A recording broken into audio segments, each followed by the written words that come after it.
What's funny is that with movies, and yeah, I brought this up on one of the episodes a couple of weeks ago. I was able to do a little bit of extra work for the wrestler Mickey Rourke because they were asking for independent guys to come down and sit in the locker room scenes. And it's crazy that to wrestlers, and I'm sure The Rock, John Cena, Hogan, all those guys that are just in that realm that are used to just going out and performing live. Like, okay, this is what we want. We want this, and this, but also being able to improvise and go, okay, well, we messed this up. We need to do this, instantly correcting stuff that, for me, the fight sequences, like you guys don't really like, you guys are very keen with, throwing a punch and making it look like it hit, but it doesn't hit. And I always sat there and I'm like, well, pro wrestling, you can throw a punch, have it make contact, but also make it not hurt.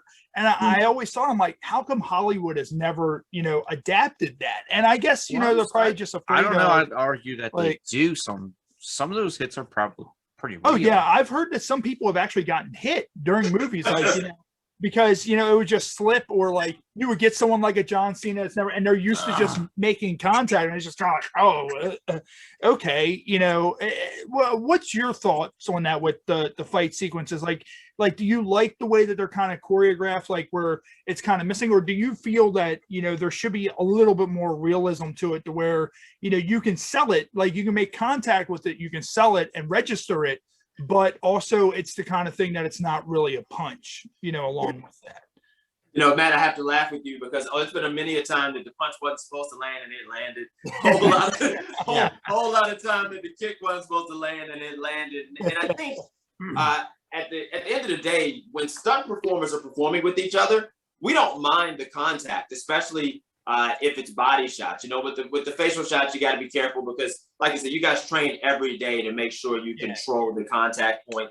But a lot of times, like I know for me, if I'm doing a fight sequence and somebody's got to kick me in the body, I'm like, hit me, don't shoot me across the room, obviously. But don't kick like this is Sparta, like down the Well, I think with like MMA and stuff, one take.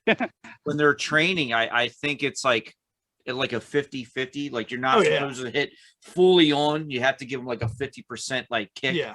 If that makes sense. I don't know how you can gauge that shit, but I'm sure we're professionals. So, I mean, Don't break your leg like Conor McGregor kicking me in this movie. And it's crazy because that's actually one thing that I'm a big McGregor fan, so stop talking about it. Oh, my God. See? How can we not talk about it? Everybody has to talk about it. But also, wasn't it Anderson Silva who did something like that a few years ago as well?